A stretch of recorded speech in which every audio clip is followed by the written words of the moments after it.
Bonjour, peut-être que plusieurs parmi vous me connaissez, sinon je vous mets un petit peu en contexte. Je suis Lynn Bolduc, conférencière, formatrice au niveau du mieux-être, du bien-être au travail, dans la vie personnelle également, sur toutes sortes de sujets autant qui vont toucher la prévention d'épuisement, optimiser notre santé mentale et physique, les relations amoureuses, la joie de vivre, le rire. Bref, je suis une passionnée du mieux-être de l'individu. Dans cette vidéo, je veux vous parler de trois de mes sept livres. Ils sont Le mieux-être par le rire, réveiller votre médecin intérieur, Se libérer de la dépendance affective, comment aimer sans se perdre, et celui intitulé Émotion, joie de vivre et auto-guérison, la conscience au-delà des mots. Pourquoi 3 de 7? Parce que j'étais avec une maison d'édition autrefois et j'ai repris mes droits d'auteur. Et quand on reprend nos droits d'auteur pour fonder notre propre maison d'édition, on doit tout réécrire les textes parce que les textes appartenaient à la maison d'édition d'autrefois. Donc, c'est colossal. J'ai appris de cette expérience-là aussi, même si le partage avec cette maison d'édition était très intéressant quand même. Bien, c'est pour ça que j'en ai gardé seulement trois des sept principaux. Alors, je vous fais un petit descriptif rapide de chacun parce qu'ils sont, oui, j'ose le dire, best-sellers depuis plusieurs années. J'ai commencé à écrire en 2004. C'est une pulsion de vie qui est montée suite à ma propre histoire de transformation. On est tous un grand livre d'histoire. On a tous vécu des difficultés. Qu'est-ce qu'on en fait? On émerge avec ça au mieux. Donc, c'était mon parcours qui m'a amené à faire ces milliers de conférences depuis 1995 et à écrire ces livres-là depuis 2004, qui était la sortie du premier. Alors, je vais commencer par vous partager celui sur la dépendance affective. Il y a plusieurs personnes qui vont dire des fois, oh, moi, ça ne me touche pas la dépendance affective. Moi, je vous dirais, ça touche à peu près tout le monde à différents degrés parce qu'on a tous besoin d'aimer et d'être aimé et ça nous a amené à se dépersonnaliser parfois. Alors, on le sait, au niveau des couples, on dit qu'une majorité des gens ne sont pas pleinement heureux en amour. C'est une études qui parlent sur différentes sphères que j'ai pu aller explorer au fil des années. J'ai étudié en PNL, en métaphysique, juste pour me situer un petit peu aussi, là, en diététique, ça n'a pas rapport avec la dépendance affective, pas du tout, là, mais je vous parle un peu de mon parcours en toute spontanéité, je n'ai rien préparé, là, vraiment pour vous livrer tout ça, et je veux vraiment y aller de mon cœur au ventre. Alors oui, j'ai étudié dans différentes choses qui vont toucher la santé mentale et physique, bref, pour faire une histoire très courte, et j'ai fait du coaching pendant des années, c'est des milliers de conférences, donc je l'ai vu sur le terrain aussi, comment ça se passe, et j'ai eu beaucoup de lectures que j'ai fait par moi-même pour me documenter et autres. Alors, tout ça pour dire qu'une majorité de gens ne sont pas pleinement heureux en amour. Mais, ce qui se passe, qu'est-ce qu'on fait pour en sortir? Et c'est ma propre histoire aussi. On n'a pas les outils. On vient pas au monde avec un coffre d'outils. Voici un humain, ça doit se comporter comme ça. Et on arrive, adolescent, adolescente, jeune adulte. Comment je fais pour choisir quelqu'un qui va être en harmonie avec moi? On ne sait pas. La plupart du temps, c'est sur le terrain qu'on le découvre. Et c'est pas toujours évident d'avoir une compatibilité parce que soit on va se baser sur des critères physiques. Ah, la personne me fait rire, ça peut être intéressant. Il y a de la profondeur qu'on doit aller chercher dans la complicité au niveau des émotions, au niveau des valeurs de vie. Et tout ça, par où on part? Alors, c'est là qu'est né ce livre-là, Se libérer de la dépendance affective, comment aimer sans se perdre. Il aide à aller lever des blocages qui peuvent être là de façon répétitive dans notre vie. Et ce qui fait que je répète tout le temps les mêmes scénarios. Ça m'a pris des années avant d'en sortir de là pour être une femme pleinement heureuse en amour depuis des années maintenant avec cette personne-là, cet homme-là que je souhaitais rencontrer quand j'avais 15 ans. Ça enlève rien aux autres personnes qui ont passé dans notre vie. Ça a été des acteurs, des actrices qui nous ont amenés à mieux se connaître à soi-même. Et c'est là, quand on refait la paix avec soi-même, avec ces situations-là, on peut créer la vie amoureuse qu'on veut vraiment. Donc, se libérer de la dépendance affective, comment aimer sans se perdre, va vous amener à dégager ce qui enclenche pas des réceptions, mais des déceptions répétitives. Ça met les bases essentielles pour l'amour de soi, pour être capable de se sortir du mal-être amoureux des fois qu'on va avoir vécu trop longtemps. Ça va vous aider aussi si vous êtes déjà en relation, que ça va super bien à optimiser encore plus cette relation pour qu'elle perdure dans le temps de façon harmonieuse. Si vous êtes une personne célibataire qui est à la recherche d'une relation nourrissante, vous allez avoir le coffre d'outils pour y arriver. Si vous êtes en couple, ça vous donne des éléments pour co-créer de façon beaucoup plus sereine si le désir est là, en même temps que les deux parties aillent dans le même sens, ce qui est bien important, bien entendu aussi. Ce livre-là vous aide à mettre des mots sur ce que vous vivez. Les gens me disent que c'est comme une véritable thérapie, ce livre-là, tellement que ça amène des prises de conscience. Ça fait réaliser où est-ce qu'on va avoir saboté notre bonheur, qu'on va avoir donné notre pouvoir personnel à d'autres personnes, notamment. Ça nous remet en place à l'intérieur de soi pour avoir des bases solides pour une vie amoureuse, nourrissante, épanouissante. Et c'est le désir de tant de gens, pour ne pas dire la majorité. Et pour y arriver, on a besoin d'être dans le respect de soi, d'être capable de mettre nos limites. C'est pas s'il y a des choses qui ne nous conviennent pas. Donc, rester dans ce respect, avec estime de soi, avec amour de soi, ce n'est pas contre l'autre, mais si on est clair dans nos territoires non négociables, qu'on appelle, c'est-à-dire, qu'est-ce qui est si important pour moi que si je ne vis pas ça, je pourrais pas être un homme ou une femme heureuse en amour ou heureux en amour.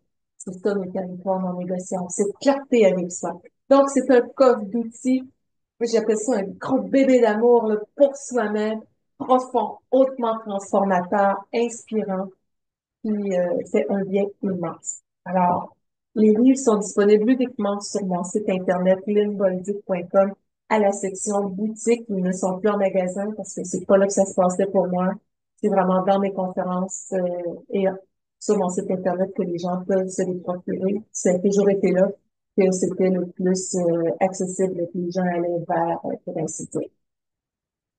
Émotion, joie de vivre et auto-guérison. Donc, en passant les livres, je les poste partout dans le monde, il n'y a aucun problème à ce niveau-là. Émotion, joie de vivre et auto-guérison, la conscience au-delà des mots. C'est un titre que j'ai réfléchi beaucoup aussi, comme mes autres. En général, les livres peuvent prendre 6 à 9 mois à écrire. Celui-là a pris près de 3 ans. C'est documenté aussi, tous les livres sont documentés. Je suis allée faire beaucoup de recherches. Et celui-là, je voyais des gens, bon, aussi mon père qui est décédé d'un cancer en 2020. J'observais beaucoup le désarroi à l'intérieur des gens par rapport à leur santé dans la vie. J'ai moi-même vécu, c'était quoi un grand désarroi d'avoir des inconforts psychosomatiques, puis on me disait au niveau médical que je n'avais rien. Donc, si j'avais pas de grave maladie, j'avais des douleurs partout dans mon corps.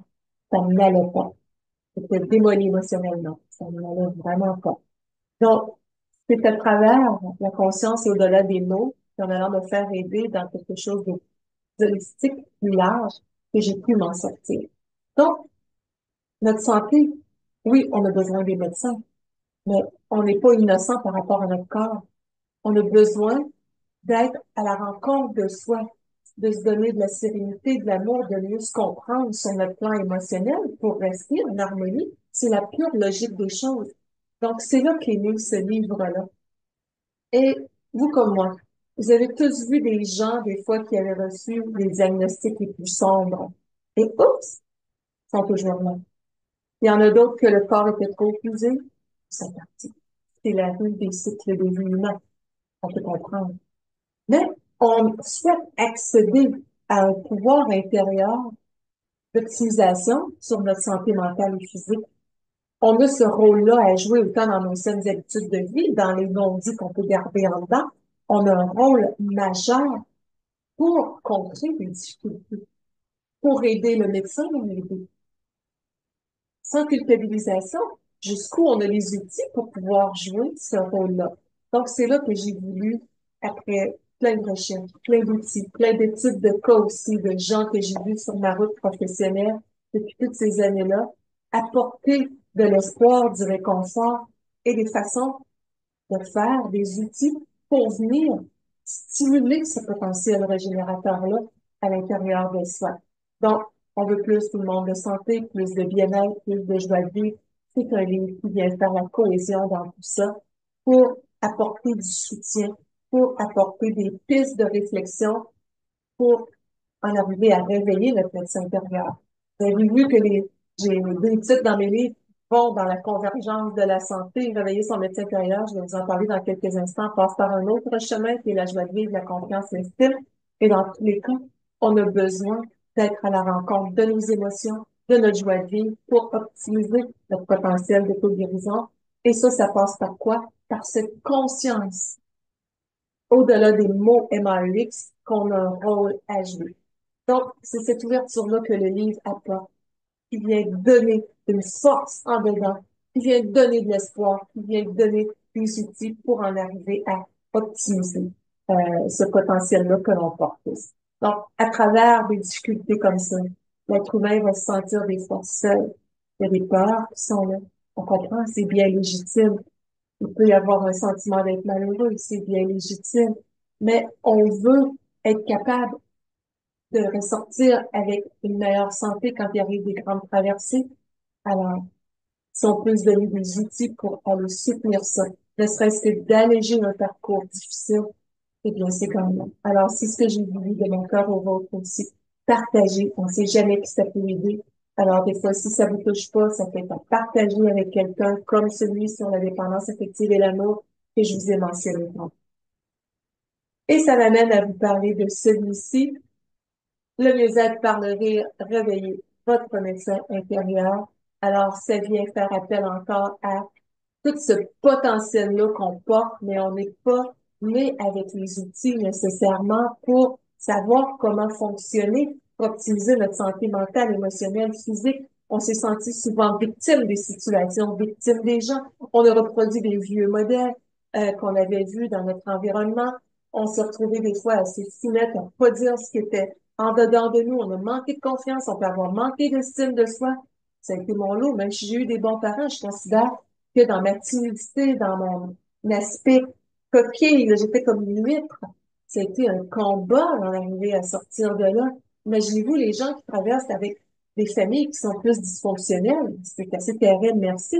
Mais au cœur de tout ça, pourquoi qu'il y en a qu'on va voir qui vont émerger comme un soleil qui va se sortir de cette zone ombragée-là?